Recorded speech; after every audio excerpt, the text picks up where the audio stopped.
小乔啊，这天底下哪个男人不会犯错？小薇都有了雨辰的孩子了，你看你这个当老婆的也得大度点儿。姐姐，我已经怀孕了，孩子需要爸爸。结婚3年，我与江雨辰就异地3年。江雨辰被派去总部的第1年，每晚视频到深夜。老公都到凌晨了，我困了，我们明天再打吧。好啊，老婆爱你，么么哒。第2年变成每周1次。老婆，今天就不打视频了，我累了。第3年改成了微信聊天，直到今天，她说婆婆让我回老家，说是有事商量。江雨辰，原来你说的有事商量，就是让你妈告诉我你出轨了，还有了个私生子的事实。本来想等孩子再大点再说，可小薇这儿又怀了，肚子藏不住了，总不能让孩子生下来没名分吧？不用说了，我会跟江雨辰离婚。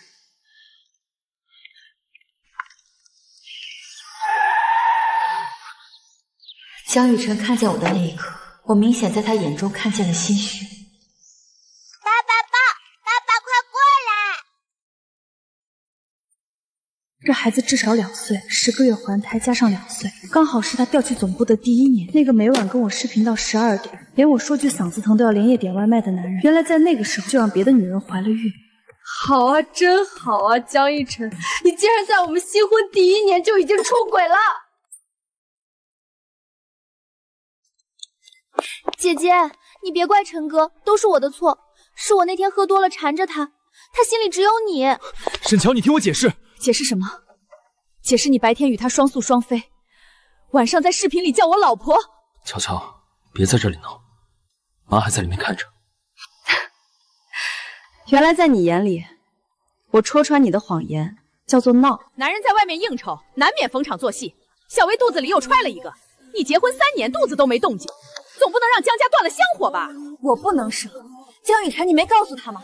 当年是你为了事业拼酒喝坏了胃，是谁日夜照顾你熬坏了身体，才导致内分泌失调的？姐姐，我不要名分了，我当保姆伺候你们，求你别怪陈哥。沈乔，小薇已经退让成这样了，你还想怎么样？这2年如果没有她，我根本做不到今天的位置。你一直在老家，根本不懂我有多难。听听，这话说的多伟大，多隐忍啊！我不懂你有多难。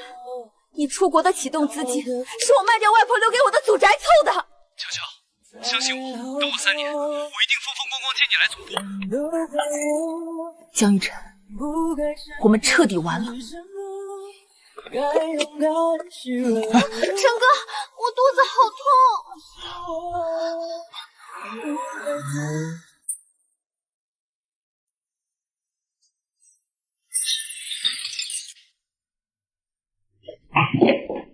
这里曾是我和江雨辰的婚房，曾经这里每一处温馨的痕迹，现在都像是在扇我的耳光。乔乔，你别冲动。我承认是我做错了事，但我从来没想过要跟你离婚。放开！我不放。那个孩子真的是个意外。那天总部的庆功宴我喝断片了，等我醒过来的时候，事情已经发生了。后来小薇怀孕，医生说她体质特殊，打胎会有生命危险。我能怎么办？我总不能眼睁睁看着她去死吧？第一个是意外，第2个也是意外。江雨辰，你怎么不说是我逼你出轨的？沈乔，你非要说话这么难听吗？我的妻子只会是你，财产大部分也归你。小薇她什么都不要，她只是想要一个完整的家给孩子，你为什么就不能包容一下？包容？江雨辰，你出轨了，你让我包容你？你把婚姻当什么？把我当什么？那你要我怎么做？把那个2岁的孩子掐死，还是逼着小薇去跳楼？沈乔，你以前不是这么冷血的人。冷血？原来在他心里，不肯接煞情人和私生子的我成了冷血。我的心在这一刻彻底凉透。姐姐，陈哥为了安抚你，连夜飞回去了。我一个人在医院保胎，真的很害怕。但我不怪你，只要你们好好的。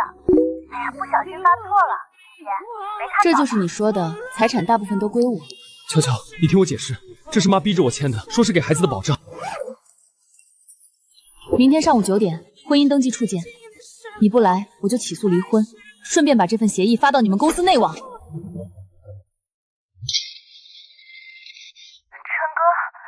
我肚子好疼，你快回小薇有先兆流产迹象，我走不开。离婚协议我不会签，你冷静一段时间。江逸晨，你为了陪第三者跑胎，竟然在离婚这天放了我鸽子。你以为不签离婚协议我就没办法了吗？张律师，起草诉状，我要起诉离婚。瞧，就是他，结婚3年下不出个蛋。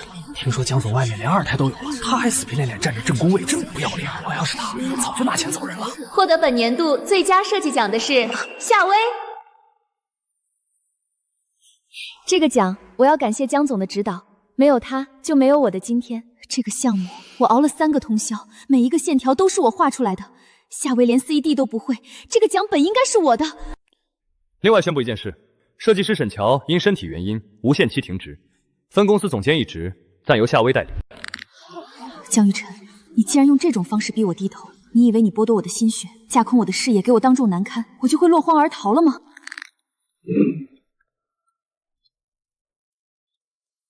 江总，剥夺他人劳动成滚，可是要负法律责任的。沈乔，你别闹了，这个项目署名权给小薇，算作我对她的补偿。你想要钱，我私下双倍给你。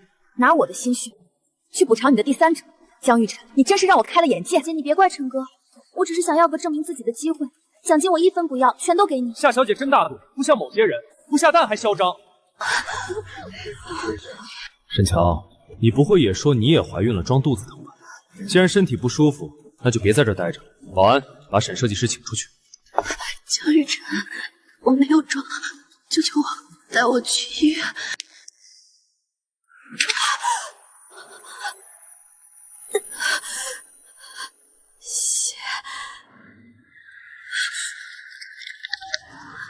医生，救命！我在盛德酒店，救我！沈乔，你怀孕8周了，自己不知道吗？什么？我怀孕了？那个我盼了3年，吃了无数苦药，扎了无数针都没盼来的孩子，竟然在这个最不堪的时刻悄悄降临了。情况很不好，宫外孕破裂大出血，必须立刻手术。家属呢？让家属签字。沈乔，你又想干什么？江逸晨，我在市医院，医生说我怀孕了，宫外孕大出血，你来一趟好不好？我好怕。这一刻，我放下了所有骄傲，在生死关头向我名义上的丈夫求救。陈哥，浩宇突然发高烧抽搐了，你快来看看啊！沈乔，你为了骗我过去，连怀孕这种谎都撒得出来。就算你真的怀孕了，一个连成型都没成型的胚胎，能比得上一条活生生的人命吗？我没有撒谎，我要进手术室。够了，沈乔，收起你那些卑劣的手段，别让我彻底看不起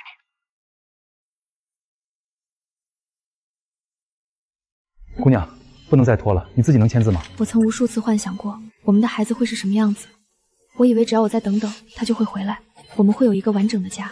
那一刻，我感觉到有什么东西从生命里彻底剥离了，不仅是那个无缘的孩子，还有我对江玉晨最后一丝念想。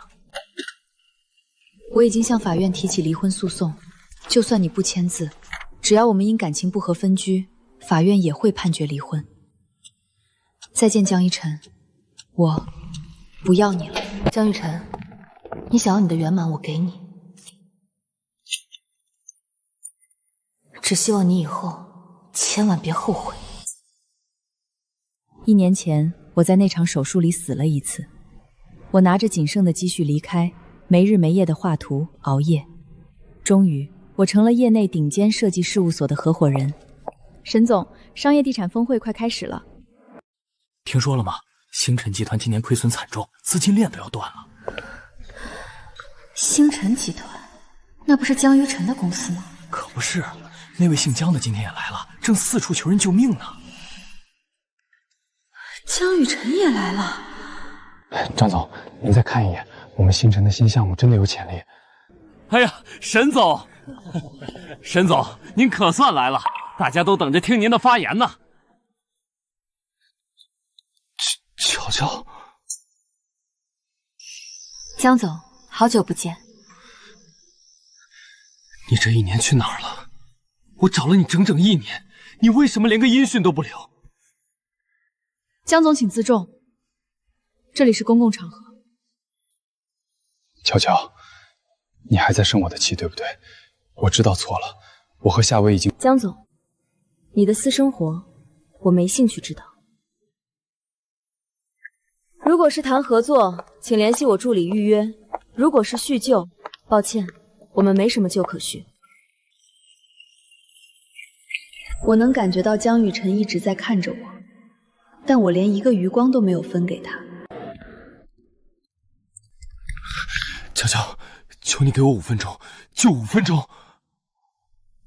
你还要讲什么？我把夏薇赶出去了。这1年我才知道他到底是什么样的人。他转移公司资产，安插亲信，甚至虐待浩宇。我妈因为他苛待孩子，气得中风偏瘫，现在还躺在医院。乔乔，我遭报应了。江雨晨，你现在说这些有什么意义？我每天回到那个冰冷的房子，满脑子都是你。我想起你给我熬的胃药，想起你留的灯。乔乔，原谅我好不好？你不过是因为发现夏薇不是你的解语花，才想起我的好。你不是在爱我，你只是在怀念那个全心全意伺候你的保姆。不，我是真的爱你。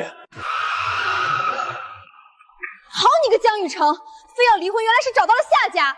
沈乔，你这个贱人，居然还敢勾引我老公！夏小姐，搞清楚，是你老公像条狗一样在这里堵我。夏薇，你闹够了没有？如果不是你，乔乔怎么会离开我？江雨晨，你装什么深情？当初是你自己经不住诱惑出轨，是你自己要把股份转给我儿子，现在你开始怪我了？你以为沈乔还会要你这个破产的废物吗？让开，我要回家了。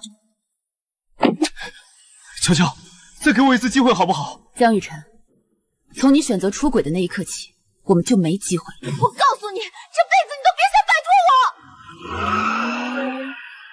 我！恶人自有恶人磨，这出狗咬狗的戏确实精彩。让他进来，你们先出去。乔乔，这是真的吗？你那天打电话给我，是真的在抢救？不然呢？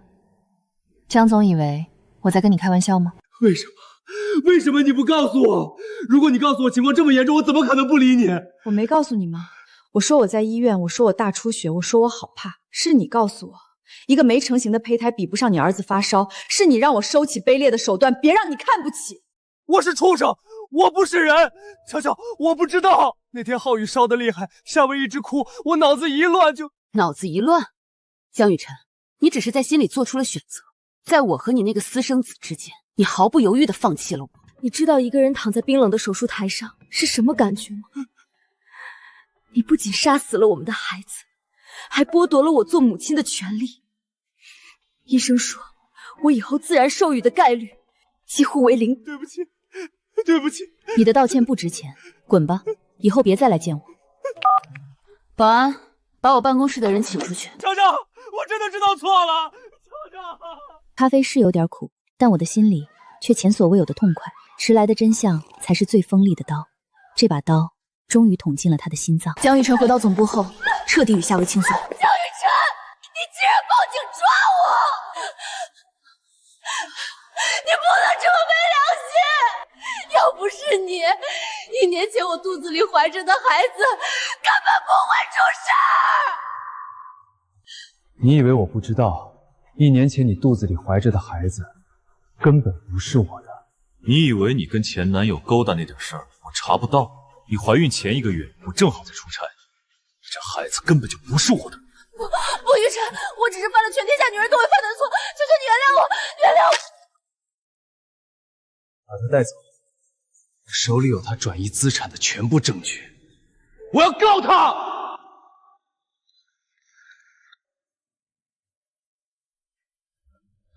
江总，您让我查的3年前和夏薇的那个晚上，我已经调查清楚了。江浩宇确实是您的孩子，但3年前的宴会上，您之所以会与夏薇酒后乱情，是因为夏薇的酒中下了药。什么？这里是查到的宴会监控视频。骗子，全是骗子！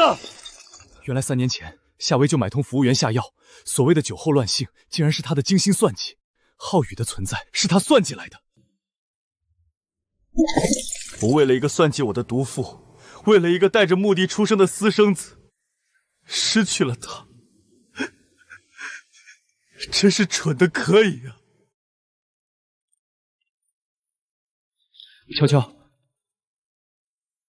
悄悄，我修好了，我花了很多钱找最好的师傅，里面的声音还在。悄悄，等我3年，我一定风风光光接你来总部。悄悄，我永远爱你。悄悄，你听，我当初是真的想给你一个家的，我没想过会变成这样。江玉晨，你知道这支笔现在像什么吗？像你这个人一样，碎成了渣渣，就算强行拼凑起来，也只是一件发臭的垃圾。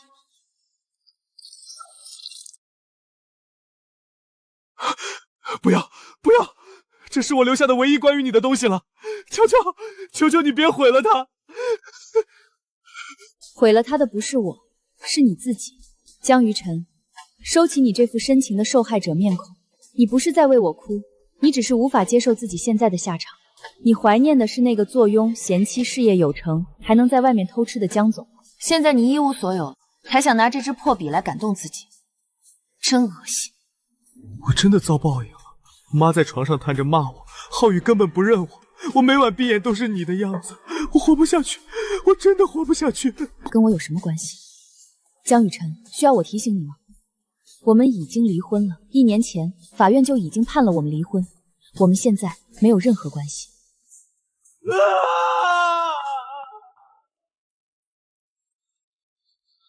沈总，您看这则社会新闻，这不是江总吗？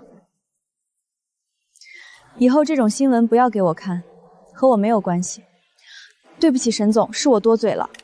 江玉晨不会跳的，他那种自私到骨子里的人，最爱的是他自己。这出戏不过是想骗我最后去见他一面，以此博取同情。江先生，不要冲动，想想你的家人。别过来！沈乔呢？叫他来见我。乔乔，我就在桥上，风很大，水很冷。督察在劝我，可我只想听你说一句话。这几年，哪怕是1秒钟，你有没有想过回头看看我？只要你说有，我立刻下来，下半辈子给你做牛做马。如果你不回，我就把命还给我们的孩子。到了这种时候，还在利用死去的孩子对我进行道德绑架，江雨晨，你真让我恶心。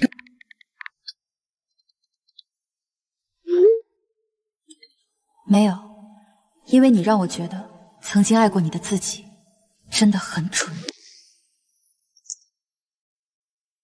原来你是这样看我的吗？3年前，我出国深造，参加各种比赛，取得了前所未有的成就。回国后，我入职了盛景集团，在这里，我不再是任何人的附属品，我是设计师沈乔。哟，这就是传闻中拿了国际金奖的那个空降兵。你好，我是沈乔。别急着套近乎，在设计部，证书只是废纸，作品才是脸面。这是城东商场的改造方案，前首席留下的，被甲方连续毙了3次。既然你是大才女，那这个烂摊子就交给你了。1周时间，拿出终审方案。这可是个烫手山芋，齐雅这是明摆着要人入职即翻车。谁让人家是陆家承认的你未婚妻？ 1周，可以。好大的口气！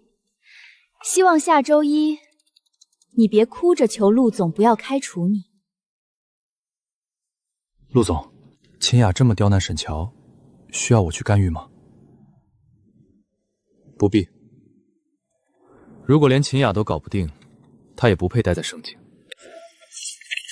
秦雅，你想要我滚，可惜我最擅长的就是在废墟上重见巅峰。沈乔，没有这张纸，现场考察队连大门都进不去。我看你这1周怎么交差。沈工，现场考察队的张队在楼下催了，说再不给审批单原件，今天这现场数据没法测量了。哎呀，这么重要的东西都能弄丢，空降兵到底是不如咱们这种老员工稳重啊！我来这里人生地不熟，只有秦雅这么针对，审批单应该是他故意藏起来的。不过没关系。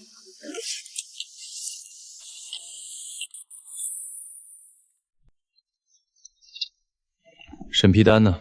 原本的那份审批单在部门内部丢失了，这是我根据现场勘测手绘的备份方案，包含所有核心数据。只要您在这上面签字，现场考察队可以凭此先行入场。沈乔，记住，在盛景，我只认结果，不认资历。结果我会给你。陆总说沈工的手绘方案比原来的更精细，当场就给签了。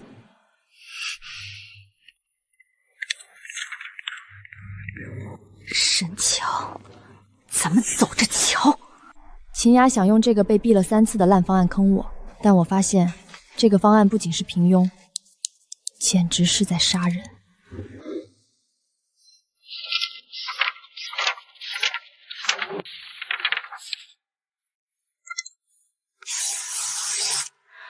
最窄处只有2.2米，国家标准是3米，这不仅是方案不通过的问题，这是消防红线，一旦发生火灾，这里就是踏死人的修罗场。哟，沈大设计师这是在这儿过夜了？怎么，那一堆废纸还没理清楚呢？熬通宵有什么用？甲方都毙了3次了，这方案就是死局。沈乔，离最后期限可没几天了，你不会是想拿这些涂得乱七八糟的红圈去糊弄陆总吧？秦雅，这份方案之所以被毙，不是因为设计感不够，而是因为它根本不合法。你胡说什么？这可是前任首席的作品。前任首席想拿2.2米的消防通道去堵，你应该明知道这里面是个坑，却故意塞给我。不过，这方案我接了，等成功后你可不要后悔啊！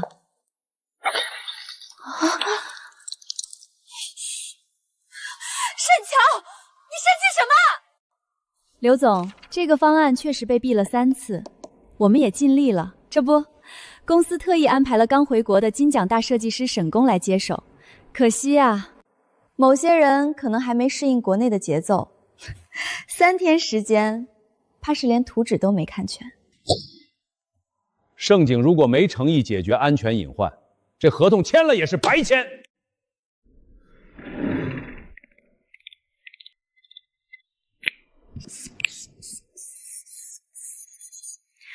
原方案最大的失败不是设计美感，而是消防红线。这里、这里，还有这里，最窄处2.2米，一旦发生火灾，这几处就是毒死人命的瓶口。这是我重新梳理的环形疏散动线，所有消防通道拓宽至3.2米，出口避开中庭交叉点。根据高峰期流量计算，即便在周末满万情况下，全员疏散时间将缩短40%，达到超甲级标准。好，这才是真正负责任的设计。陆总，你们这位沈工真是深藏不露啊！刘总满意就好。城东商场项目的成功，证明了沈乔的实力。我现在宣布，集团投资50亿的核心项目——云端国际中心，由沈乔全权负责，担任首席设计师。我会尽全力。秦雅，你担任副手，全力协助沈乔。好的，陆总，我会好好协助沈小姐的。陆泽莹明知道我与秦雅不对合，却还是让秦雅给我当副手，他这是故意的。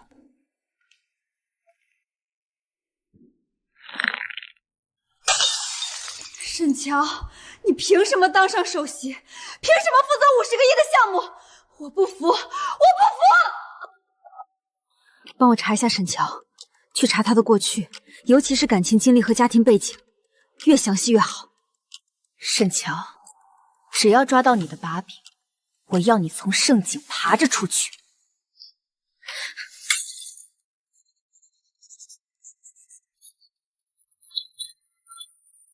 沈小姐，您的急件麻烦签收。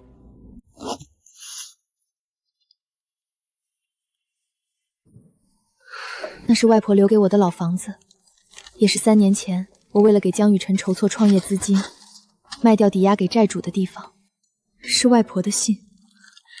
外婆临终时，我正在江城替人挡酒，我没见到外婆最后一面。这封信是怎么来的？乔乔，以后要是日子过得辛苦，就回这老房子来。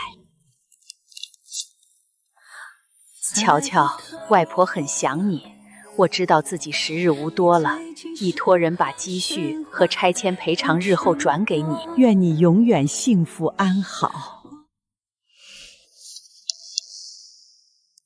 江雨晨，原来3年前，你不仅骗了我的房款，还背着我跟外婆借了最后一笔医疗费。当初我为了帮江雨晨还债，亲手卖掉了这里，外婆临终前都没能回来看上一眼。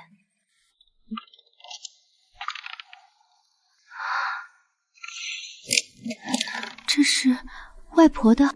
1974年，山里的雨季要来了，那间破旧的小学教室又在漏雨，我得赶在夏天前把新校舍的图纸画出来。我最大的遗愿是让山里的孩子能有一间安全、明亮的教室。我终于知道，为什么外婆当初要让我坚持去学建筑设计，为什么外婆在病床上也总是盯着远方的群山。原来，我的专业承载的是外婆未尽的理想。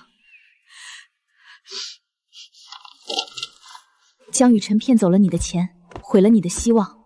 外婆，这次我不会再退缩了。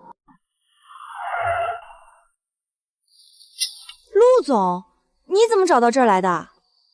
云端项目的地基勘测数据有几处对不上，打你电话没接。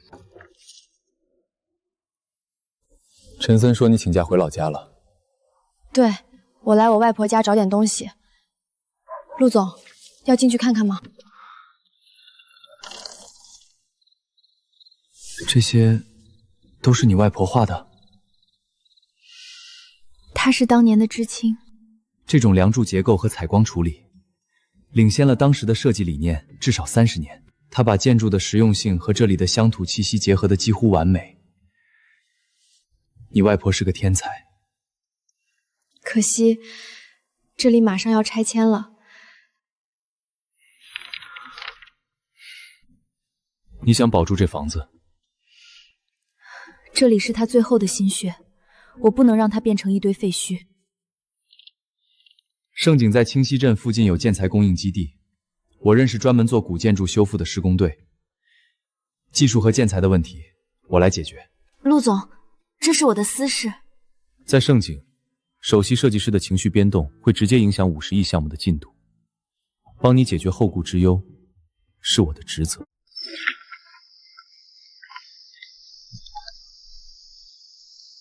联系清溪镇拆迁办，我要买下槐树里14号所有的开发权。他竟然为了我买下了周边所有的开发权。沈小姐，这可是咱们镇上最高的补偿标准了，1000万拆迁款，外加回迁后的临江大平城优先选房权。是啊，沈小姐，这穷乡僻壤的老房子修修补补也是废墟，拿了钱去大城市享福多好。这份协议我不签。1000万啊！沈小姐，你是不是嫌少？我不拿这1000万，我决定放弃所有拆迁补偿。我要保留这栋房子的主体结构，把它改造成乡村振兴设计中心。这里将作为公益工作制，免费为山里的学校、民宿和文化礼堂提供专业的设计服务。这是外婆的遗愿，也是我作为建筑师的底线。你这是异想天开！这房子的修缮费、维护费没钱，你拿什么干？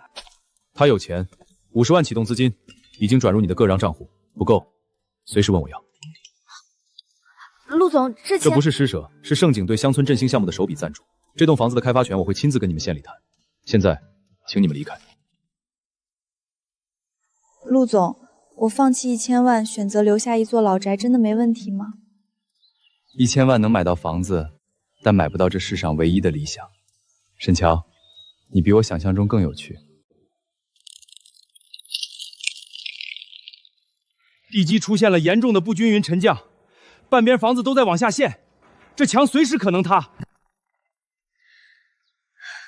不能拆，陈队长，这是老房子的根，必须保住。保不住，强行施工，万一出人命谁负责？听我的，推倒重建最省事儿。我有办法，给我1晚上的时间。东南角沉降了15厘米。受力结构已经失衡了。如果不加固地基，整个木骨架都会扭曲坍塌。常规的灌浆没用，土质太松。用毛嘎静压桩加固？对，在室内压桩，把褐再传导到深层的岩石层，再配合原有的木骨架进行结构复位。我看着身边的陆泽言，他那双习惯了签署100亿合同的手，此时正满是灰尘的帮我扶着图纸。沈乔，你要保住的不仅是这栋房子，还是外婆留给你的魂。谢谢。今晚把施工流程定死，明天一早我要看到压插机进场。沈工陆总，这方案绝了，保命又保险。锚杆压桩的受力点必须精准，哪怕差1厘米，外婆的老房子都会在施工中4分5裂。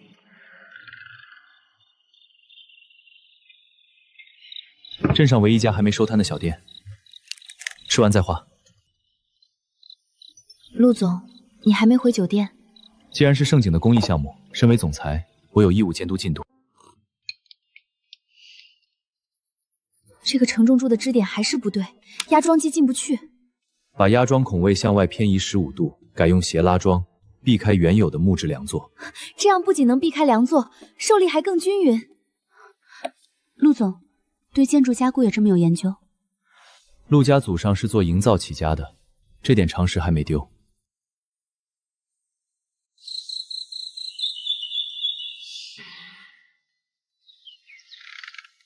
画完了。画完了。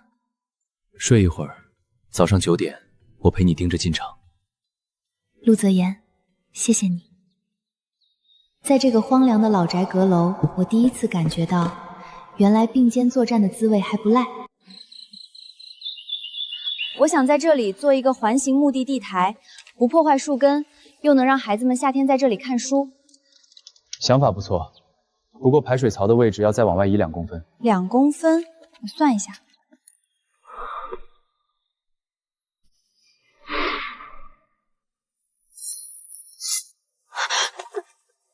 陆总，别动，还有一点。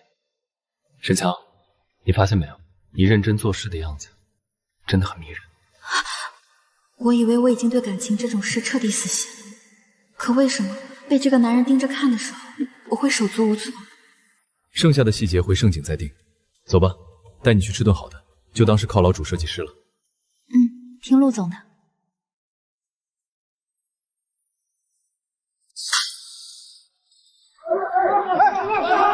停工！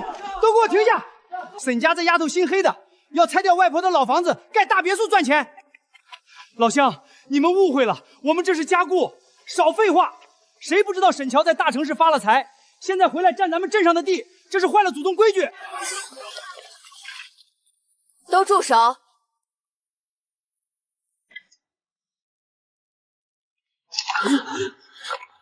这是外婆留下的乡村学校手稿，她这辈子的愿望就是让山里的孩子有明亮的教室。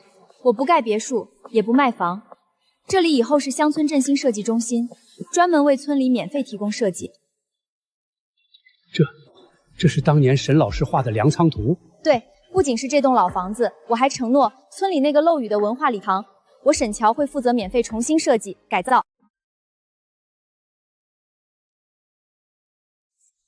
真的不收钱？分文不收，这是外婆的遗志，也是我沈乔回怪家乡的本分。盛景集团已经全额赞助了这个公益项目，沈乔不仅不赚钱，还在自掏腰包。哎呀，咱们这是老糊涂了，差点毁了沈老师的一片心。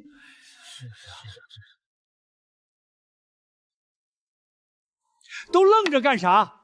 还不赶紧帮忙给施工队抬木料？看着老人们忙碌的身影，我深知这栋房子保住了，外婆的理想也保住了。沈乔，你的韧性总能给我惊喜。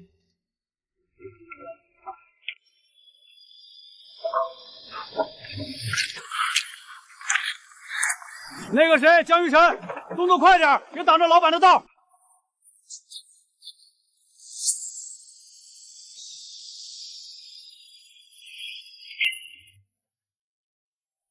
我曾以为再见会心如刀刻，可现在看着他满身泥污的样子，我只觉得恶心。求求，求求！我终于见到你了！乔乔，我错了，我真的错了，我不该背叛你，不该为了那个毒妇害死咱们的孩子。求求你，看在咱们5年的情分上，我们重新开始好不好？哪怕让我给你当牛做马都行。这不是江家那个没良心的儿子吗？当初发达了，在外面搞破鞋，现在遭报应了。看这惨样，还有脸回来求复合？这位先生，你妨碍到我们施工了，请你离开。乔乔，你以前最心软了，你救救我！我妈瘫了，我欠了一屁股债，我真的活不下去了。江玉晨，我说过，我们没有任何关系，再见就是陌路人。这里的环境太乱了，把不相干的人清走。走走走，别在这丢人现眼，耽误了盛景的项目，你赔得起吗？没事吧？没事，我现在只想保住我外婆的宅子。走吧，我们回老宅。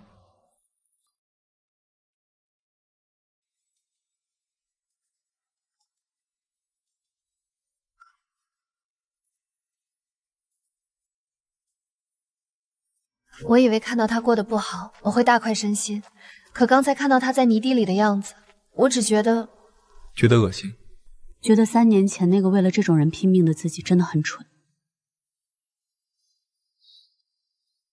那是沈乔的过去，不是沈乔的罪。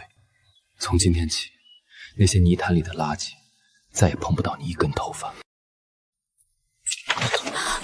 陆总，已经到家了。沈乔，你刚才在村口对江一成说再见就是陌路人，那对我呢？也是合作关系的陌路人吗？陆泽言，你知道我离过婚，还……我不在乎，我只知道我喜欢你，你深深地吸引了我。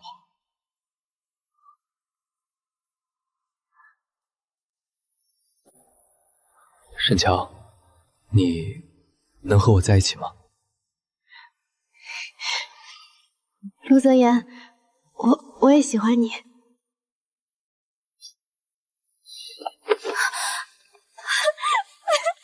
我下来！不放，这辈子都不放了。减刑2年是给你重新做人的机会，出去后别再进来了。重新做人，我的人生早就毁了。这沈设计师真厉害，听说连盛景的陆总都为了他亲自下场搞工艺。可不是，长得美又有才，跟陆总简直是金童玉女，这才是人生赢家啊！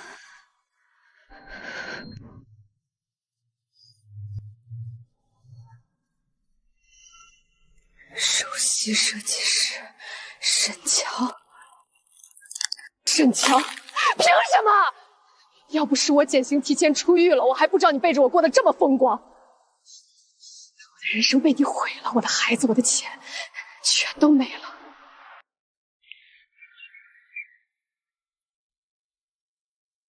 每一座旧宅都有它不该被遗忘的魂。不，我不甘！你凭什么过得比我好？沈乔，你既然让我下地狱，那我也得拉你一起。江玉晨，我出狱了。夏薇，你居然还有脸过来！江一晨，你看看你现在的鬼样子，你在这里喝得烂醉，沈乔却在盛景拿大奖，你甘心吗？别给我提那个狠心的女人，她根本不给我活路。你以为当初沈乔是真的爱你？当年他口口声声说是在抢救，其实呢，他是为了彻底甩掉你，连见都不想见你，直接背着你把孩子打掉了。不可能，他说那是宫外孕。他当年根本就不想给你生孩子，宫外孕只是他的借口。他早就判上告知了，嫌孩子是累赘，干脆顺水推舟做了手术，然后彻底消失。不可能，夏薇，你又在骗我。是不是骗你？重要吗？如果我们把这份抛夫弃子的真相公开，你说他还会不会是高高在上的首席设计师？虽然恨夏薇，但我更恨沈乔狠心。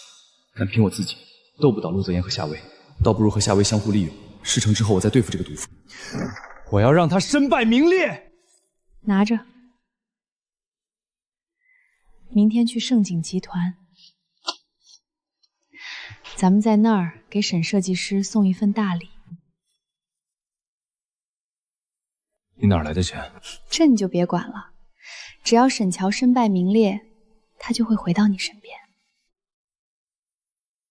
不过在这之前，我得跟我的老朋友打声招呼。喂，秦雅，秦小姐，还记得我吗？我是夏薇，我知道你最近很讨厌沈乔，我们要不要合作？江总，夏小姐，你们找我做什么？秦总监，听闻你在盛景被沈乔压得抬不起头，连50亿的项目都只能当个副手，你甘心？那是我的事，轮不到你们来操心。如果我有办法让沈乔这辈子都翻不了身呢？狠心堕胎，私生活混乱，这些料确实够猛，但陆泽言不傻，光靠这些击不垮他。所以我们需要你，你负责在公司内部动手脚，把云端中心的设计底稿泄露给竞争对手，或者在建筑材料上动点手脚。我和夏薇负责去工地闹，去媒体面前卖惨，我要让全世界都知道沈乔是个杀子求荣的毒妇。云端项目一旦出事，沈乔必然待不下去，到时候首席的位置就是我的。事成之后，我们要200万现金，1分都不能少。成交，只要项目到手，钱不是问题。等拿到钱，我就带着钱远走高飞，谁管你们的死活？哼，等搞臭了沈乔，我再顺便把秦雅受贿泄密的证据卖给陆泽仁，还能再敲一笔。利用完这2个垃圾，我就送他们回牢里待着。贴多点，尤其是高管停车位附近，我要让所有人一上班就看到这女人的真面目。沈乔，这只是开胃菜。天哪，看不出来啊！沈宫平时看着那么清高，原来私底下这么乱。你看这上面写的，连那个国际大奖都是花钱买的，亏我还把他当偶像。大家都散了，别看了。虽然这上面证据确凿，但在公司查清楚之前，大家还是给沈宫留点面子。这种不入流的手段，除了那几条丧家之犬，没别人。秦雅，你以为几张纸就能毁了我？太小看我沈乔。秦总监，下次打印传单选好点的纸，这种假东西谁信？大家看，这传单上连他前夫卖房供他的收据都有。哎，沈宫平时看着那么清高，真是知人知面不知心。看这些复印件有什么意思？不如来看点人件吧。这是我近5年的国际大奖证书，这是我每一笔项目合同的原件，这是甲方手写的感谢信。秦总监，需要我把我的纳税设计录也贴出来，证明我没拿过前夫1分钱吗？今天开会只为一件事，相信大家都看到那些传单了。我可以明确告诉各位，沈乔是我亲自面试、牵手挖掘的顶尖人才。那些所谓的谣言，在我眼里不过是阴沟里的垃圾。从现在起，盛景内部谁再敢散布关于沈乔的一句谣言，立刻开除，全行业通报，永不录用。去查，昨晚谁动了监控，谁贴了纸，抓到一个送进去一个。其实你不用亲自出面，那些证据足够打烂他们的脸。你是盛景的首席，保护你是我的义务，也是我的私心。沈乔，你给我等着！首席设计师沈乔，我要让你这辈子都背上剽窃的罪名。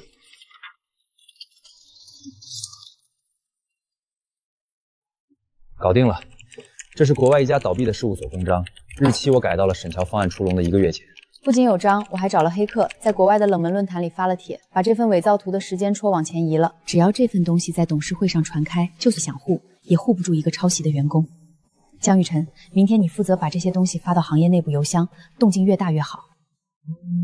王董、刘董，你们也收到那封信了吗？我也不想相信，可对方发来的外观图和沈工的云端方案简直一模一样。如果是真的，盛景的股价会瞬间崩盘。这个沈乔到底是什么来路？沈工回国时间短，可能急于立足才走了捷径。我也是怕影响集团，才特意来提醒二位。去把陆泽言叫来，这事儿必须有个交代。秦雅，就知道你只会这种偷鸡摸狗的招数。想要陷害我抄袭，那你可要准备好迎接真正的挑战。王董，我本不想说的，可沈乔这次太过分了。云端项目是我带队熬了3个月的心血，他倒好，仗着陆总的信任，直接拿国外这种冷门方案改头换面，就成了他的大作。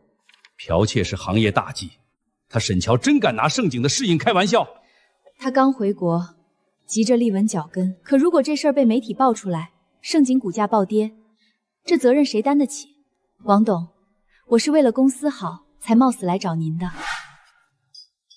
沈乔抄袭证据确凿，陆总被他蒙蔽了，只有换掉负责人，才能保住盛景。顾董，这件事不能再拖了。董事会已经收到了大量联名举报，沈乔抄袭证据就在这儿，必须立刻暂停他的职务。没错，云端项目投资50亿，绝不能毁在一个道德有归的设计师手里。我建议由经验丰富的秦雅接任。这证据，秦雅，你确定这份证据来源可靠？董事长，我有海外事务所的公章原件扫描件，绝不敢撒谎。事关重大，3天后召开董事会扩大会议。秦雅，你和沈乔当面把事情说清楚。沈乔，你还不知道吧？顾董已经下令3天后开会讨论你的去留了。这次陆泽莹也保不住你。秦总监，如果你把演戏的精力放在设计上，也不至于连我的草稿都复印的这么模糊。秦雅，3天后我会让你知道什么叫自掘坟墓。今天召开扩大会议，是为了核实云端国际中心设计方案的原创性问题。秦总监，既然你手里有证据，就拿出来吧。董事长，各位董事，我实名举告沈乔剽窃。沈乔所谓的云端中心方案，完全抄袭了这家国外已经倒闭的事务所。3个月前的未公开作品，我手里这份就是他们当年的原始设计稿。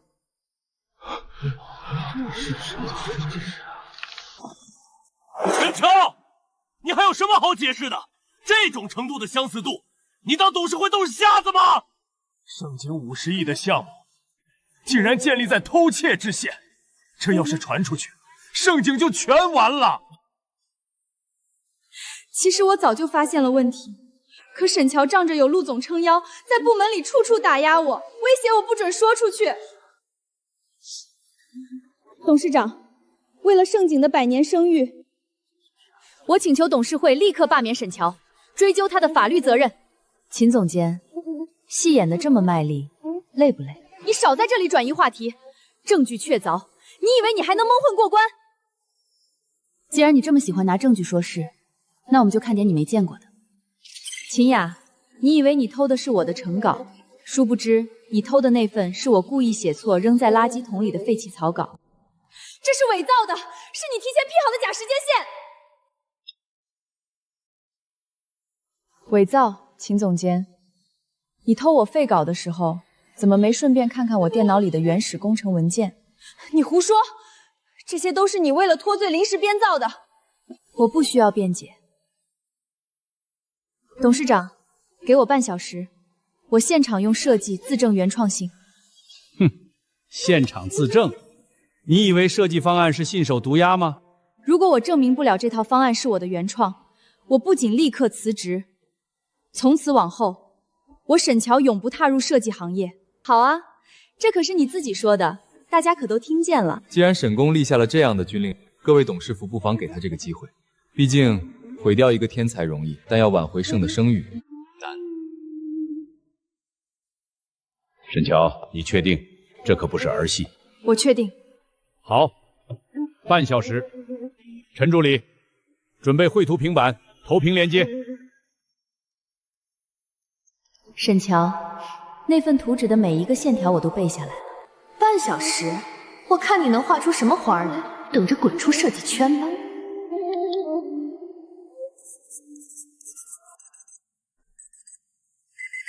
沈宫，时间到了，你那大作画好了吗？可别随便画几根线条就想糊弄董事会。设计方案可以复刻外观，但建筑的骨骼不能。秦总监，别急，你偷走的只是画，而我要展示的是活。这是云端中心的地基桩基础排布，由于土质问题，我采用的是非对称布局。这是柱网间距，每一根承重柱的位置都是在保证了预算的情况下精准推算的。柱距 9.6 米，是商业价值最大化的黄金点。这是核心的人流动路推演，3层以上的动路采用错位螺旋式，确保每一个商铺都没有视觉死角。这种受力逻辑，全世界只有我能推导出原始参数。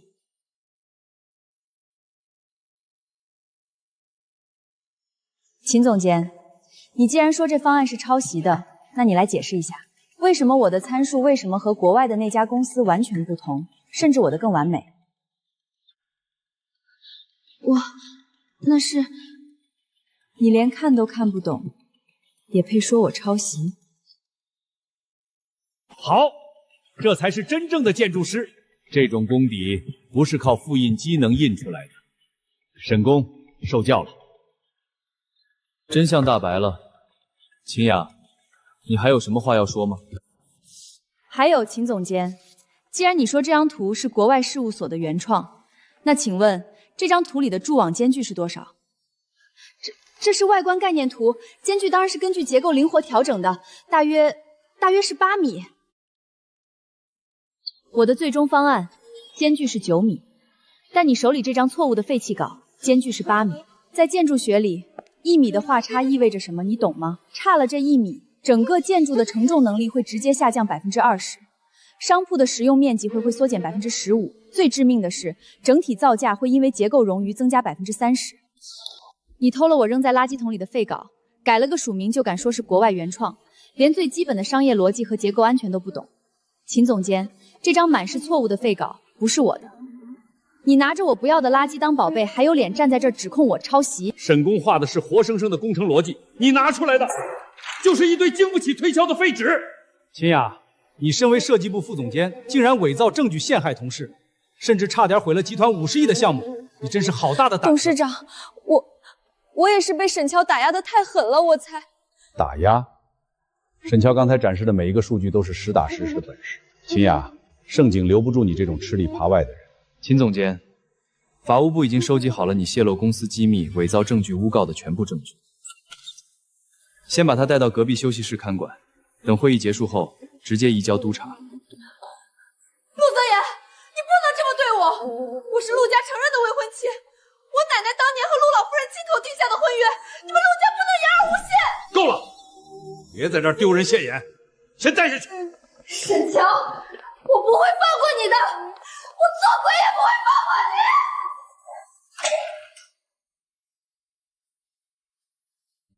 沈大设计师干得漂亮。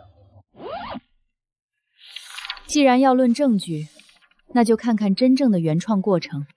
秦总监手里那份所谓的原创，不过是我在4月份为了推演商业动路而废弃的草稿。我故意留了几个明显的错误，就是等着有人上钩。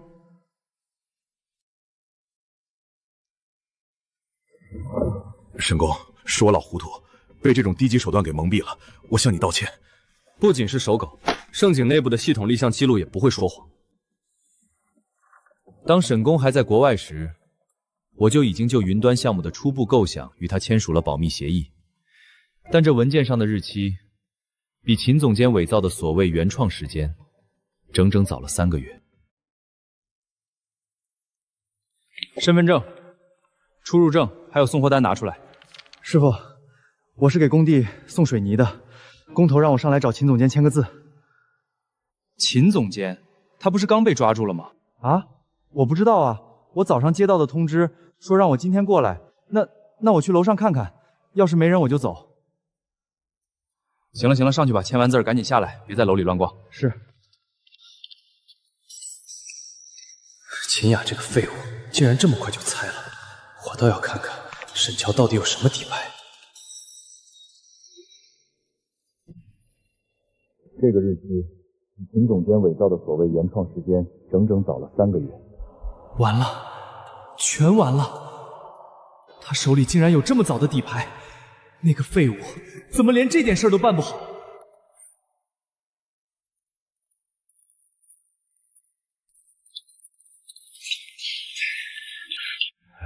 沈公年纪轻轻，不仅专业能力过硬，心思还这么缜密，真是难得。沈乔，这次的事儿是集团委屈你了，云端项目继续由你全权负责，集团会给你最大的支持。陆总，不好了，秦雅跑了，他从消防通道跑了。废物，怎么看的人？他趁我们不注意偷跑的，还抢了保洁阿姨的衣服。地下车库的监控显示，秦雅开走了一辆员工停在 B 区的电动车，往秦家老宅方向去了。督察已经立案，正在全城搜捕。这个秦雅真是胆大包天，竟然还敢破窗逃跑。不用追了，乔乔，他不会跑远的。秦家是盛景的创始股东之一，秦老夫人手里还握着3%的集团股份。他现在肯定是回家搬救兵去了。云端项目下周就要进行最终消防验收，这是他唯一能翻盘的机会。他一定会借着秦家的势力回来，给我致命一击。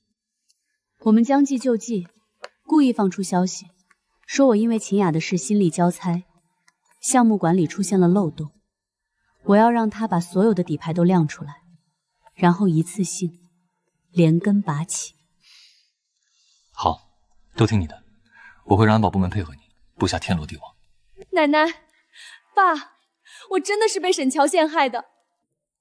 他仗着陆泽言撑腰，抢了我的首席位置，还反过来诬陷我抄袭。雅雅，你太冲动了，竟然敢在董事会上伪造证据。现在全公司都在看我们秦家的笑话。我不甘心，云端项目本来就是我的，沈乔那个离过婚的女人，凭什么骑在我头上？盛景是我们秦家跟着陆家一起打下来的江山，什么时候轮到一个外人在这里撒野了？明天一早，你跟我去公司。顾振邦要是敢开除雅雅，我们就抛售手里的股份，联合其他老股东撤资。我看他这个董事长还坐不坐得稳。谢谢奶奶，谢谢奶奶，我就知道奶奶最疼我了。沈乔，我要让你身败名裂。秦总监，你可算回来了，我还以为你把我们俩给卖了。怎么，盛景的保安没把你抓起来？抓我？谁敢抓我？我奶奶已经发话了，明天我就回盛景上班。不仅如此，云端项目的副总监位置还是我的。不过这还不够，沈乔让我丢了这么大的脸，我一定要让他身败名裂，从云端摔下来摔死。云端项目下周就要进行最终消防验收，这是50亿项目的生死线，只要消防验收不合格，项目就无法按期开业，每天损耗的违约金就是天文数字。到时候就算陆泽言想护着他，顾振堂和董事会也不会饶了他。我还留着内部系统的备用账号，我连夜篡改消防通道的电子图纸，把喷晶系统的压力参数调到极限。工地那边我熟，我去找人把那批高价买进的防火涂料偷偷换成最便宜的易燃假货。验收那天，我混进保洁队伍，亲手剪断 B 区所有的火灾感验探测器电线。对了，建材那边我已经联系好了，我爸的老部下林正红一直负责给盛景供应防火材料，他欠我们秦家一个人情，肯定会帮我们换这批货。沈乔，既然你让我没活路，那大家都别活了。秦雅回了秦家老宅，以秦老夫人护短的性子，肯定不会善罢甘休，她一定会在消防验收上动手脚。陆总，消防验收的安保需要升级，尤其是材料进场环节。我怀疑秦雅会联系林正红，在防火涂料上动手脚。放心，我已经在工地加装了红外监控，并且让人亲自盯着材料入库。沈乔，只要有我在，谁也动不了你的云端中心。秦雅，你最后的机会就是我给你们布下的死局。我是项目副总监秦雅，现在怀疑工地监控系统存在安全漏洞，需要立即进行例行维护。秦总监，陆总交代过，那边的监控不能断。我是项目发手，现在怀疑系统有漏洞，出事我担着，关了。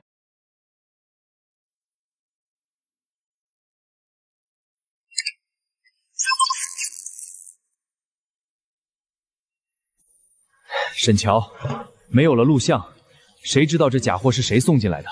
塞死这些管子，我看你明天拿什么出水！秦雅动了手脚，对安保那边说是例行维护。秦雅这是在给我清场，好让那2个垃圾进来撒野。要现在带人去抓现行。现在去抓，顶多是擅闯工地，伤不到秦雅的根基。既然他想玩大的，我就等他把戏台搭好。通知陈建军，今晚安排人在暗处盯着，不要打草惊蛇。只要他们不破坏主体结构，就先不要出面，留好视频证据。监控没拍到，没证据指认他们。秦雅以为毁了监控就是死无对证，他忘了，只要是他们做过的事，泥沙的成分、涂料的批次、图纸的涂改痕迹，全都是铁证。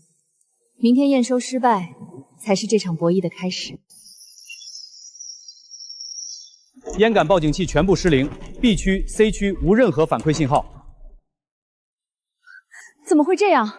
沈工不是说亲自核对过3遍吗？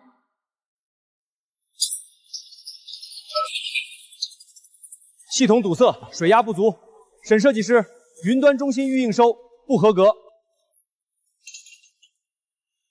50亿的项目，全行业都在看着，你竟然在消防这种死穴上出问题！董事长，消防设施进场前数据全部达标。我不想听解释，我只要结果。我给你3天时间，查不出原因，修不好系统，你就立刻给我卷铺盖走人。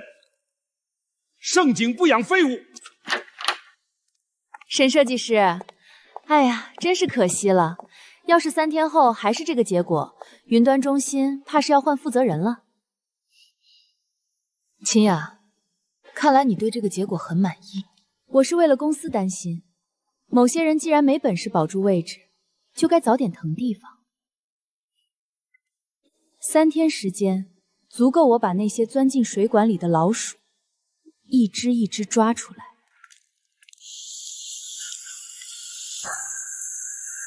顾董的话别往心里去。我没事。秦雅刚才的反应已经坐实了是他干的。我已经让人把工地所有的监控备份都调出来了。虽然实时信号被切断了，但服务器里还有3天前的原始数据。走，去监控室，我们一起查。顾董刚才的话说得很重，你还要按原计划进行吗？3天时间，不是他给我的期限，是我给秦雅、江玉晨他们留的最后蹦跶的时间。我要让他们在3天后的正式验收会上，当着所有董事和媒体的面，亲口承认这泥沙是谁灌的，图纸是谁改的。好，那我就陪你好好收拾这个残局。秦雅在那段时间精准切断了监控，他们以为没了录像我就抓不到人，所以你连夜来查这个。监控会撒谎，但材料批次不会。入户的是顶级料，现在桶里装的全是廉价的易燃货。这批货的供应商是林正红，他是秦父一手提拔起来的，跟了秦家10几年。看来秦雅为了害你，连秦家的老关系都动用了。沈工，陆总，这材料是按规矩入库的，怎么会？陈队长，材料入库到送检中间隔了6小时，这期间谁接触过仓库钥匙？是保安队老王，可他说是接到了设计部秦总监的指令，配合临时抽检。秦雅果然留了后手，他不仅要毁项目，还要让我背上采购劣质建材的罪名。陈队长，从现在起封锁工地。仓库里的所有劣质料一桶都不准动，那是证据。除了你，任何人禁止进出。对外宣称沈设计师因为验收失败，正在配合调查。我们要给那几个人制造一个沈乔已经走投无路的假象。是，我亲自带人守着。我已经让人去查林正红的银行流水了，只要他和江玉琛有转账记录，就能坐实他们的罪名。林正红这个人胆子小，又惜命，只要我们稍微施压，他肯定会反水，指证秦雅。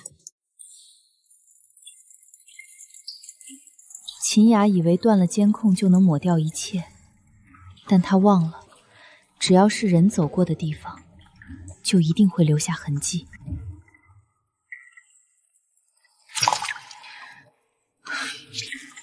江雨晨，你还真是急不可耐，连这种东西都能掉在这里。这下不仅是违规，连非法潜入的罪名也坐实了。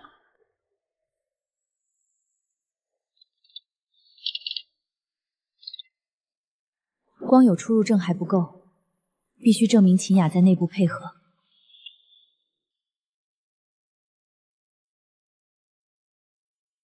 你看这页，原本的签字日期是18号，被人用药水擦掉，改成了20号。20号是预验收的前一天。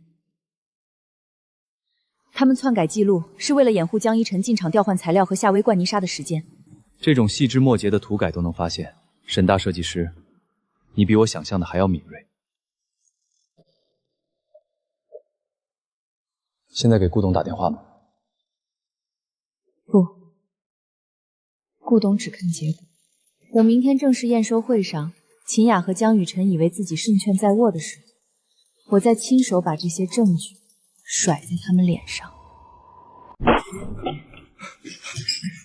沈公，陆总，救命！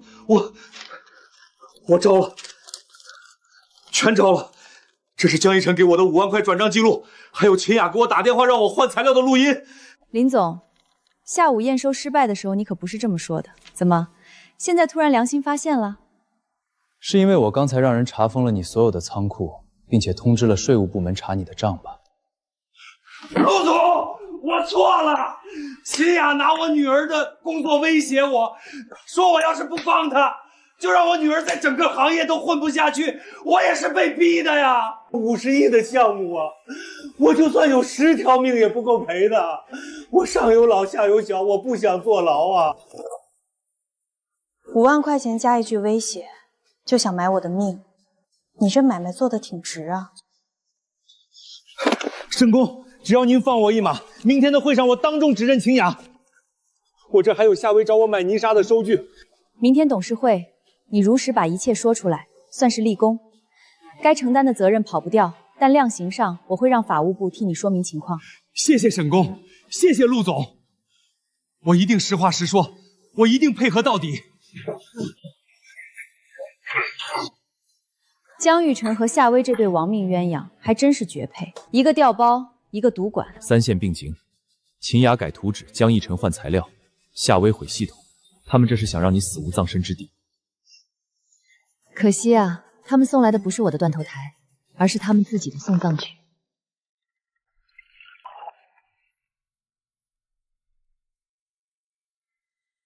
沈乔现在肯定在医院急诊室或者督察局吧？验收失败，顾振邦那个老顽固肯定饶不了他。这就叫报应，他爬得越高，摔得就越惨。明天一早我就回盛景接管云端项目，沈乔彻底完了。沈工，3天期限已经到了，消防验收不合格，每天的违约金就是几百万，这个责任你必须承担。是啊，秦总监在设计部这么多年，经验比你丰富，我看不如暂时让秦总监接管云端项目，先把验收的事儿解决了再说。各位董事别这么说，沈工也是一时疏忽，只要他愿意配合我肯定能把项目救回来。沈乔，你还有什么话要说？我当然有话要说。秦总监这么急着抢我的位置，是怕我把你做的那些脏事全都抖出来吧？沈乔，你别血口喷人，我看你是输不起，想倒打一耙。这是江于晨潜入工地的监控截图，还有他购买劣质防火涂料的转账记录。这批材料的阻燃等级只有国家标准的1/3，一旦起火，整栋楼都会变成火葬场。这也太胆大了！这是云端中心消防系统的原始图纸和被篡改后的对比图。秦雅利用他的备用账号，把喷井系统的压力参数调到了极限，还修改了消防通道的宽度标注。你这么做，是想让验收的时候系统直接崩溃，还是想等开业后让几百个顾客给你陪葬？这些都是伪造的，是你故意陷害我！各位董事，我要实名举报，秦雅以我女儿的工作威胁我，让我把工地的合格防火涂料偷偷换成廉价易燃的假货。他还让我配合江雨晨和夏薇，给他们开工地出入证，提供泥沙堵消防管。所有坏事全都是秦雅一手策划指使的。秦总监，人证物证俱全，你还想狡辩吗？秦雅，你好大的胆子！秦雅，你涉嫌指使他人破坏重点工程，窃取商业机密，危害公共安全，现在依法对你进行逮捕。我不去！你们凭什么抓我？这些都是沈强陷害我的，是江雨晨，是夏薇，所有事都是他们干的，是江雨晨主动找我要换涂料的，是夏薇剪断的电线，我什么都不知道，我只是被他们蒙蔽了。陆总、顾总，你们要抓就抓他们，跟我没关系，我是被胁迫的。陆泽言，你不能抓我，我奶奶不会放过你的，秦家也不会放过你的。这个贱人，竟然想让我们两个背黑锅！早知道他靠不住，趁现在没人注意，我们赶紧跑。秦雅，你这个贱人，老子做鬼也不会放过你！陆总，对不起，他们跑了。封锁整栋大楼，一个角落都不许放过。立刻通知全城督察，封锁所有高速路口、车站和机场，同时通知工地那边加强戒备，防止他们狗急跳墙。掘地3尺也要把这2个人给我抓回来。是，我这就去办。够了！丢人现眼的东西！秦雅，从现在起，你被盛景集团正式开除，全行业通报，永久封杀。法务部会追究你所有的刑事责任。我不服，董事长，是沈强逼我的。如果没有他，首席的位置明明是我的，是你毁了我，沈强，你不得好死！剩下的事交给保镖。陈森，清场。住手！谁敢动我女儿？陆泽言，我们家雅雅可是你的未婚妻啊！她就算做错了事，那也是因为太爱你了，你怎么能把她送进督察局呢？秦夫人，请你不要在这里胡闹。我胡闹？你们盛景欺负我们秦家没人是吧？我告诉你们，今天谁敢带走雅雅，我就死在这儿！陆总、顾董，秦老夫人和陆老夫人到了。吵什么吵？成何体统？妈，您可来了！他们要把雅雅送进监狱啊！您快救救她！泽言，雅雅是我看着长大的，就算犯了错，也不至于要坐牢吧？看在我们两家几十年的交情上，这次就饶了她吧。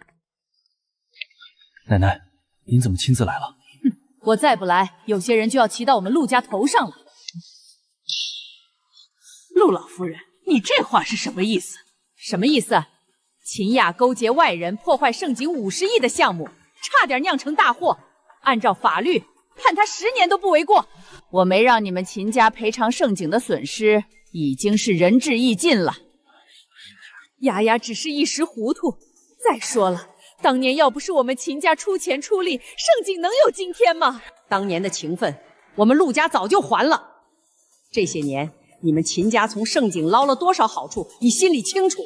从今天起，陆家与秦家那点所谓的交情彻底断绝。那个口头婚约纯属子虚乌有。我们陆家娶媳妇儿，先看人品，再看家世。像秦雅那种心术不正的人，我们陆家看不上。泽言，以后这种不清不楚的人，不要再让他影响到公司，更不要委屈了身边真正优秀的人。孙儿明白，绝对不会有第2次。还愣着干什么？把人带走！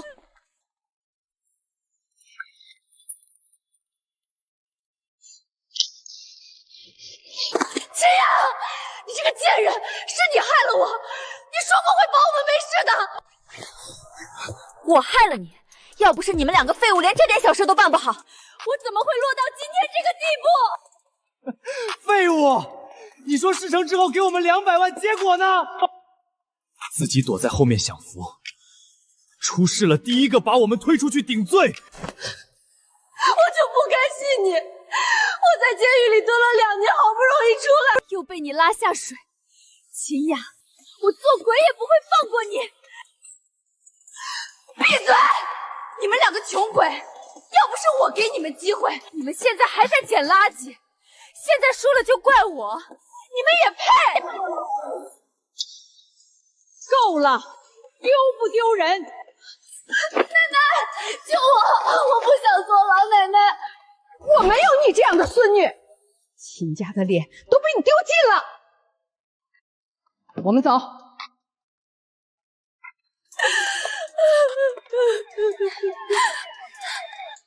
乔乔，我真的错了。真是一群不知天高地厚的东西，为了一己私欲，差点毁了盛景50亿的项目。进去喝茶也是他们活该。谢谢奶奶今天特意过来，不然还不知道要闹到什么时候。傻孩子，跟奶奶客气什么？我知道你是个好孩子，奶奶很喜欢你。当年那个口头婚约，本来就是老一辈随口说的玩笑话，这么多年我从来没当真过。也就秦家自己拿着鸡毛当邮件，到处宣扬。奶奶，您今天可真是威风，秦老夫人那张脸都被您怼得青一阵白一阵的。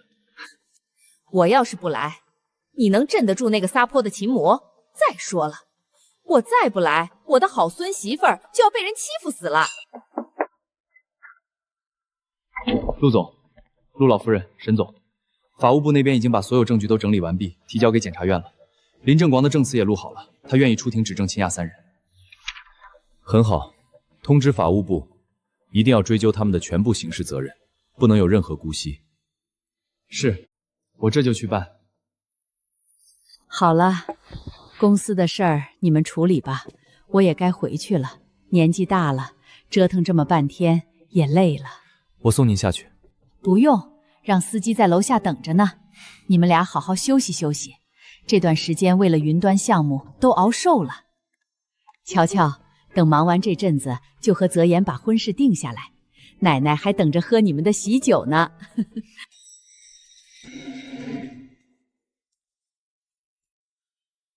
在想什么？没什么，就是觉得好像一场噩梦终于醒了。被告人江于晨指使他人调换消防材料，灌注泥沙，破坏喷淋系统，涉嫌以危险方法危害公共安全罪，数罪并罚，判处被告人江于晨有期徒刑10年，并处罚金100万。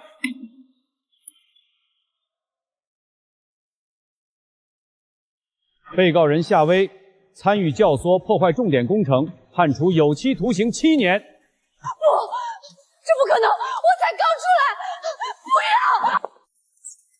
乔乔，10年呀，我这辈子全毁了。看在夫妻一场的份上，你帮我求求陆总减刑好不好？我求你了。减刑？江玉晨，你还记得当初躺在手术台上的我吗？当时有谁在乎过我？我真为我曾经爱过你这件事感到后悔。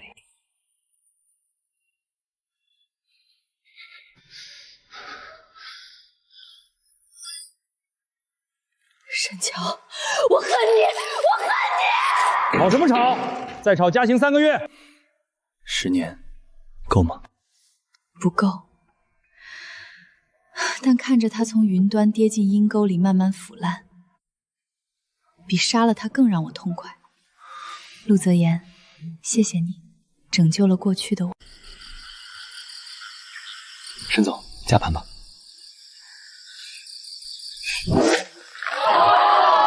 太好了，沈老师在天有灵，看到乔乔把老宅守住了，还办了学校，肯定很高兴。沈老师好，我叫林小雨，是隔壁大山村的。沈老师，我没钱交学费，但我能干活，只要能教我画图，我什么都愿意干。这是我的一点心意，求您收下我们。这里不收学费，也不需要你们干杂活。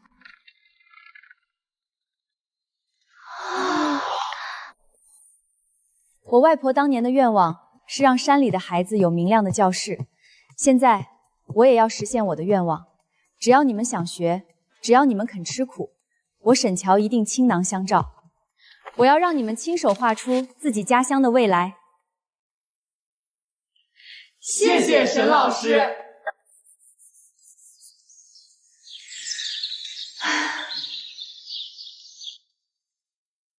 沈老师，第一天开学，感觉如何？这种感觉比拿任何国际大奖都更有成就感。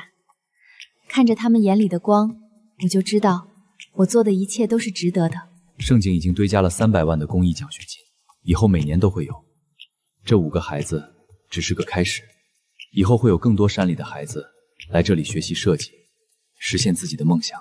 陆泽言，谢谢你，谢谢你帮我实现了外婆的遗愿，也谢谢你让我找到了自己真正想做的事。傻瓜，你的梦想就是我的梦想。沈公，实在不好意思开口，但雨季要到了，那栋旧楼已经是危房了，200多个孩子连个遮雨的地方都没有。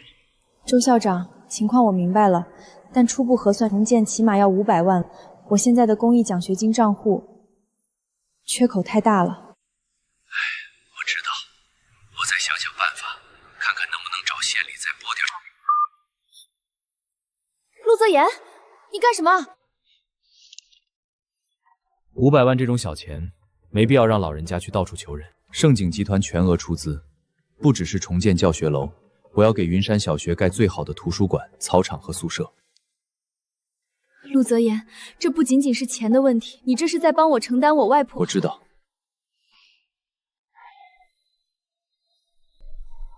明天是你生日，沈乔，这是我送你的生日礼物。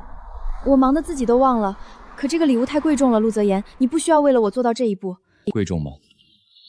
对我来说，能帮你完成外婆的遗愿，能看到你不再因为资金缺口而皱眉，这才是最开心的事。3年前，江一晨骗走我给外婆看病的救命钱，3年后，这个男人却为了完成外婆的遗愿，挥手掷下千万。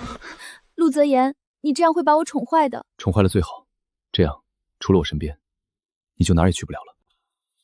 泽言，等学校建好了，我想带林小雨他们去现场实习，让他们看看什么叫建筑的力量。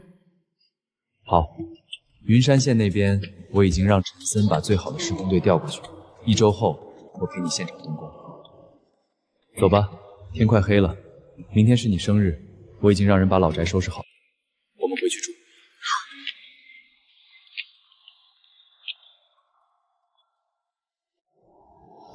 3年前，我以为自己的人生会像这枯萎的老宅一样腐烂在泥土里，可现在我站在了外婆梦想开始的地方，身边还有了她。陆总，希望小学的工程图刚发到你邮箱你就追过来了，工作狂也得陪我过生日吧。今天不谈公事，只谈我们。这是我临摹了外婆日记里那张老槐树的手绘骨，找了最好的工匠，花了3个月的时间定制的，全世界仅此一枚。沈乔，这支笔、这枚戒指、这座老宅，见证了你的过去，见证了你的痛苦与成长。我也想让他们见证你的未来。我想和你一起完成外婆的遗愿，一起看着孩子们长大，一起走完我们的余生。沈乔，你愿意嫁给我，让我合法的宠你一辈子吗？我愿意。陆泽言，快放我下来，孩子们在屋里看着呢。看就看着，我要让所有人知道，我陆泽言此生唯一的归宿找到了。江于晨曾说，我这种离过婚的人再也找不到幸福，但他不知道，只有告别烂的过去，才能迎来最热烈的余生。泽言，我们回家。好，回家。陆总、沈总，我们最终敲定的方案是包下塞楚里的私人岛屿，全程用空运的保加利亚白玫瑰布置现场，再安排私人飞机接送宾客，全球同步直播，这绝对是今年最轰动的世纪婚礼。陆总，媒体那边已经打听好几次了，董事会也觉得这场婚礼是盛景绝佳的公关机会，能直接拉动云端中心的品牌热度。乔乔，你怎么看？喜欢哪个方案？这些方案我一个都不选。沈总，是觉得预算不够吗？我们可以再追加，或者换成马尔代夫大 TT 的岛屿，效果一样震撼。不是预算的问题，是太吵了，也太浮华了。泽言，我们不在酒店办，也不出国，我想就在这里，在外婆的这栋老房子里办婚礼。回老家？沈总，这边的场地条件有限，交通和安保也不好安排，而且陆家的那些合作伙伴和商界大佬恐怕会觉得太简陋了。但这里有外婆的影子，有我们一起修房子、改图纸的回忆，有我最珍贵的过去。在那里结婚，外婆一定会看到的。就按夫人的意思办，所有的奢华方案全部取消，婚礼就在清溪镇老宅举行。陈森，通知董事会，婚礼不做任何公关，不邀请媒体，只请家人、学员和乡亲们。安保和交通你安排好，不要打扰到镇上的居民。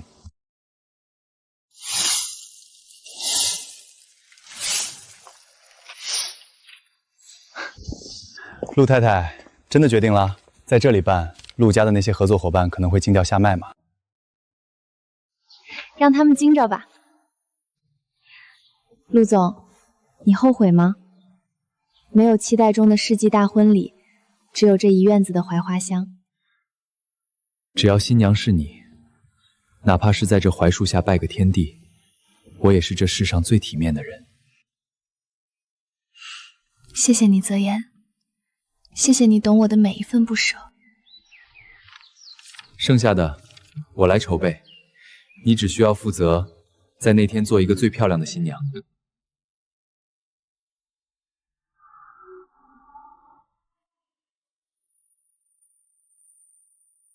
沈老师，您看，这些手稿就是老房子最美的，外婆一定会喜欢的。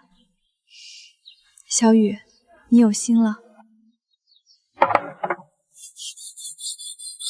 沈老师，我用咱们修房子剩的红松树旧木料给您做了个签到台，这木头有香气，能留住客人的喜气。老师，这是我清晨上山采的野百合和木椒子，山里的婚礼就得配山里的花。动作都轻点儿，这可是沈公和陆总的婚礼现场，谁要是留个脚印儿，我罚他回去搬一天砖。左边再高一点。陆大总裁，这种活你也亲自上手？那肯定，为了给夫人一个最完美的婚礼现场，别人想抢我都不给机会。我曾设计过无数奢华的商业中心，却从未见过哪一个作品比眼前的老房子更动人。沈老师，陆总，快在灯下站好，我们给你们预演一张。沈老师，您是我见过最美的新娘，可是没有伴娘，没有送亲车队，您真的不遗憾吗？我这一路走来，风雨是自己挡的，路是自己开的。今天这最后一程，我也要自己走。瞧瞧这孩子心气高，也心善，把沈老师的稿子看得比金子还贵。陆总真是好大的福气。哎呀，这天使小的是太理解家里的什么新闻了。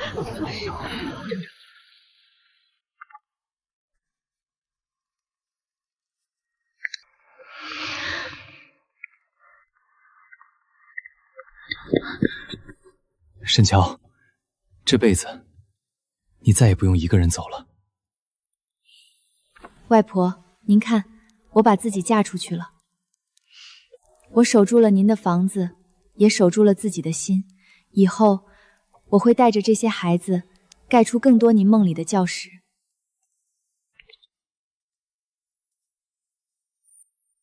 外婆，泽言在此立誓，此生定不负乔乔，定不负沈家。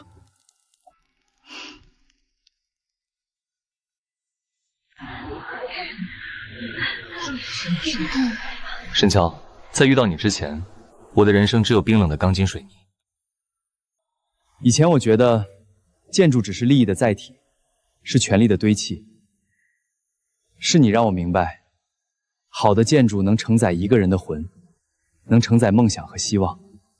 谢谢你出现在我的生命里，让我知道，原来爱一个人的底色是和他患难与共。我曾以为余生只能在废墟里重建，却没想到他直接送了我一座城堡。未来的日子，无论是云端中心的辉煌，还是乡村公益的艰辛，我都会永远站在你身边。只要你需要，回头看，我一定在。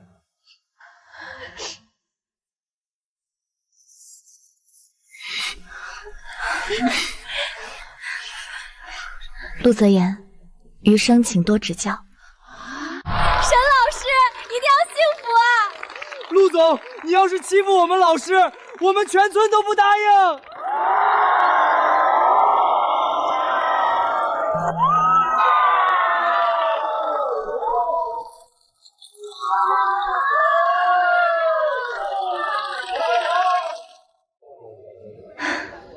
江玉晨一定想不到，我最终的归宿还是这里。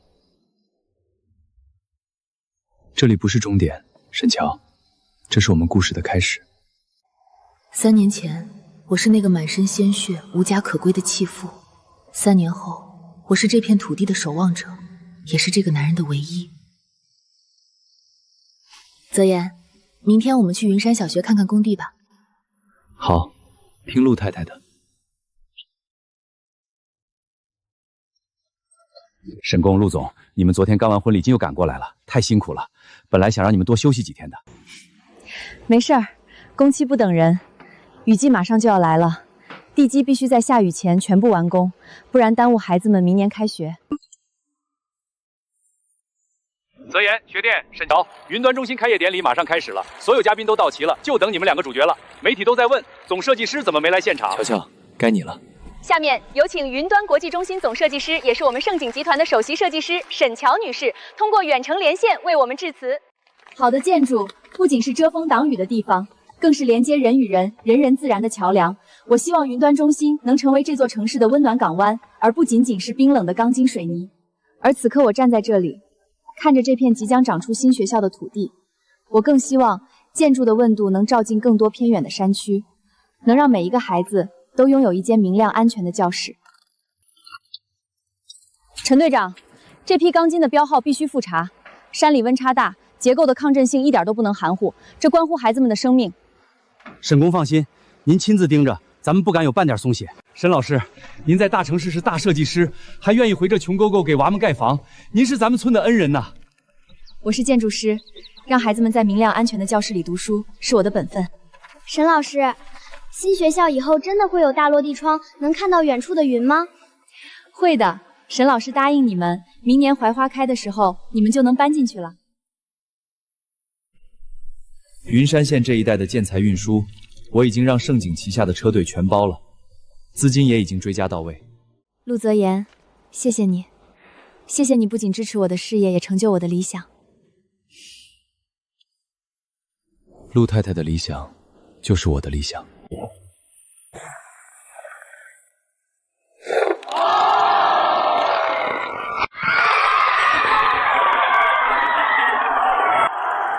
沈公，您救了这山里的200个孩子啊！外婆，您看到了吗？您的梦想，我给您带回来了。瞧瞧，这设计师真漂亮，听说是身家100亿的盛景总裁夫人，这才是真正的仙女啊！那是我的，那是我老婆，沈乔是我的。得了吧，就你也配叫人家老婆？我错了，乔乔，我真的错了。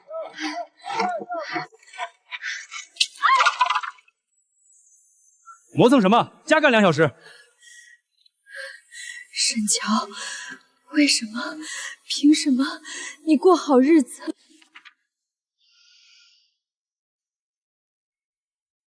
又在想以前的事儿？没什么，就是偶尔会想起当年的事。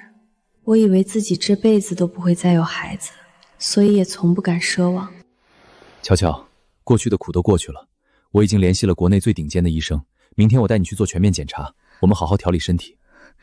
泽言，我怕再失望。不管结果如何，我都陪着你。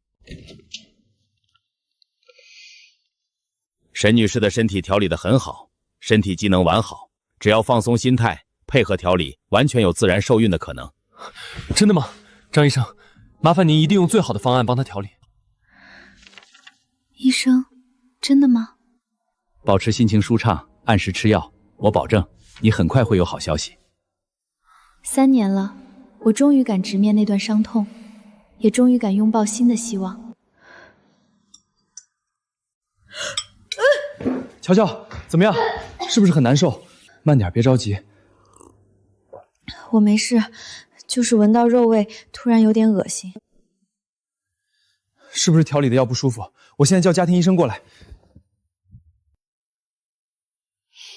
泽言，不用，我好像明白是怎么回事了。医生说，受孕后最早的反应就是怨吐。乔乔，你是说我们有宝宝了？应该是了。当年江西晨弃我于生死不悟，毁掉我的孩子，而泽言把我从深渊拉回，如今又赐我这份最珍贵的礼物。太好了，乔乔，太好了，我们有宝宝了。3年前，我在这儿流干了血，失去了那个连成型都没有的孩子。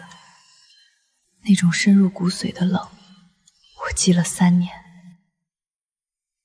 沈总，看这儿，这是宝宝的心跳，非常强壮，发育得很健康。他在动，他在跟你打招呼。乔乔，别怕，这一次有我在。那一刻，我听到了冰雪消融的声音。3年的阴影，终于在这一声声海天中彻底散去。陆太太，距离预产期只有1周，盛景的项目暂时还没你重要。陆总，你最近推掉的会议，陈森都已经跟我告过一箩窝状了。盛景离了谁都能赚，但我老婆离了我不行。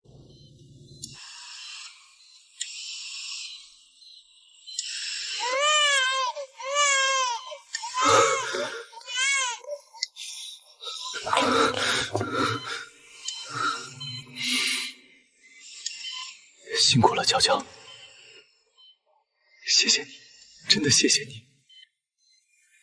陆总是个漂亮的小姑娘，宝宝，以后你就叫陆念乔。这一刻，我终于明白，所有的苦难，都只是为了让我走向这片最灿烂的坦途。沈老师、陆总又带学生呢，今年的李子熟得早，特别甜。给你们和孩子们尝尝，回头上我家吃饭去。你婶子炖了土鸡。好嘞，谢谢张大伯。等忙完这阵儿，我们一定去。